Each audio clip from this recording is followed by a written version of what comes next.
Good morning, good morning, good morning. May gagawin tayo ngayon ng busina.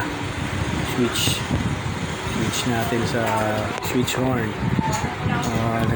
Lately, napapansin ko wala akong busina sa umaga. So, yan ang gagawin natin. So, bago natin magawa yan, kailangan tanggalin natin yung nasa unahan ng flarings saka yung sa top. Pero bago yan, tatanggalin tayong tornilyo from there sa ilalim. Okay, isa yan sa gilid, sa kabila rin ganun din sa kabila.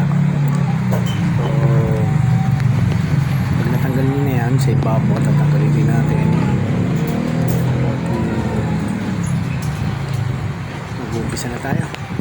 Sige, unang-una tatanggalin natin sa gilid.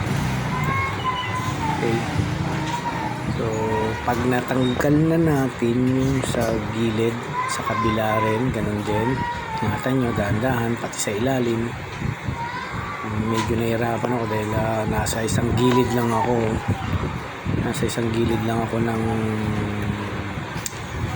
wala nang pwesto sa kalsada. So yan, itan ko yan.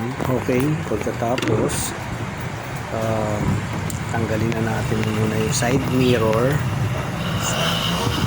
counterclockwise para paluwag. Ikot lang, dahan-dahan lang, kamayin nyo na no?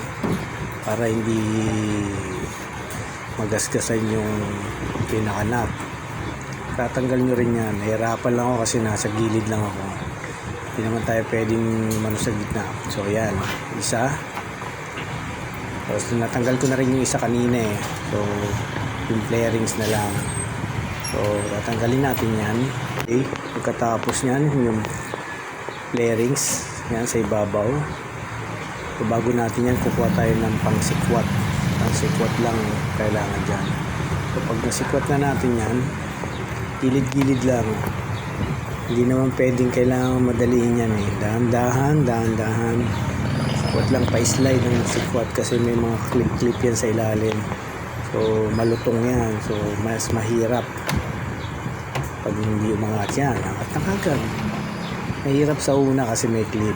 Pero siyempre kailangan dahan-dahanin mo para tanggal. So tanggal na natin, tabi muna natin yan itabi muna natin para hindi mawala.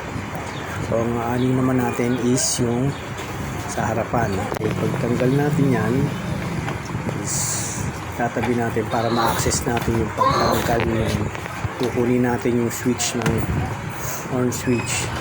So tanggal na yan. Okay, konting na lang yan. Pagkatanggal natin yan, napakita ko sa inyo yung switch na horn kasi laging nababasa yan, so wala na tayo dapat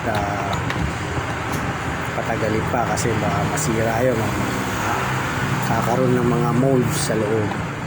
So pagtanggal natin yan, sikwatin lang natin yan. Mahirap lang din talaga kasi kailangan natin mag-adjust. Yan, pa-slide lang. Okay, tanggal natin yan, makukuha na natin yung switch. Yun lang kailangan natin. Papakita ko sa inyo pagkatanggal lang switch. Papakita ko na sa inyo. Tanggal lang yung flaring sa unahan. Yan, makikita nyo yan. Papakita natin. Yun ang lilinisan natin. Bubuksan muna natin yun at lilinisan natin. Kailangan lang. Okay, tanggal ko na. Okay, medyo sisikwatin lang natin, tutusukin lang natin dalawang gilid yan, saka dun sa dyan sa may pasukan ng switch. Hanapin nyo lang yung pinaka lock nyan. Pag sinundot nyo yan, pa-slide nyo, tatanggal nyo rin yan. Yan, pag pumangat lang yan, magagawa na natin yan. Okay, pakita ko sa inyo after.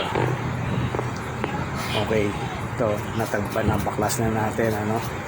Medyo nahirapan ako, madumi pala itong loob nito at medyo kinakalawang yung mga yung mga connection. So brushin muna natin para matanggal yung alikabok. Yung dalawang yan, nililihain natin pati yung connection. Okay, brush lang muna, tanggalin muna natin yung dumi. Pag natanggal na natin, saka natin lilihain. Pakita ko sa inyo. Okay, yan, medyo nalihan na natin konti, medyo meron pa konti. So konti-konti, pitik-pitik lang yung liha. Kasi pag napanipis naman yan, medyo papalya din yan. Yan, medyo tanggalin nyo lang yung itim. Kasi yun, pag nababasa yun, hindi na tumutunog. Lalagyan din natin siya ng DW40 para hindi na mangalawang. Tapos pupunasan natin siya ng basahan. Yan, okay na siya. Lagyan na natin ng DW40. Ikakabit na natin siya ngayon para punas-punasan lang muna natin kasi medyo pinapatuyo ko pa ng konti. Okay, kakabit na natin siya para pa-slide lang. 4 ang connection yan. Pag nag-click yan, pa-slide, pasok na yan. Yan, okay, kakabit na rin natin yan after. Tapos yung flaring sila kakabit na natin. Okay, okay na, kabit na natin. So ikakabit na natin yung flarings. Kakabit muna natin muna yung flarings sa unahan. Okay, pero checkin muna natin kung gumagana yung busina. Pag gumagana yung busina, saka natin ibalik ulit. Kalimutan ko na testing yun, pero okay na yun. Pag nalagyan mo ng DW40, okay na siya. So kakapit na natin yung sa unahan ng flarings. Kapit na yan, kailangan sakto-sakto. O sa top naman, madali lang yan.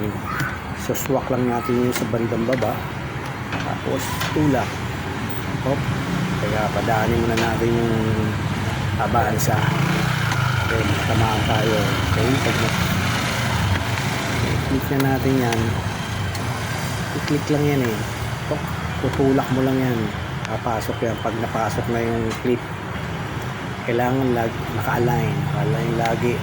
Pa-align mo lang lagi ng tulak mo lang ng kamay. Okay, safe na yan. Okay, yan, lapat, sigurado yung lapat. Okay, so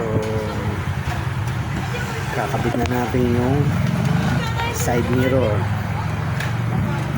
sa kanan. Check na natin, okay na siya.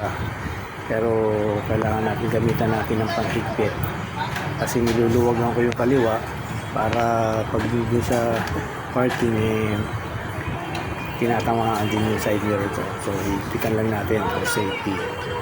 Okay, at yan, okay na rin yung isa. Nailapat ko na rin, okay na siya. Okay.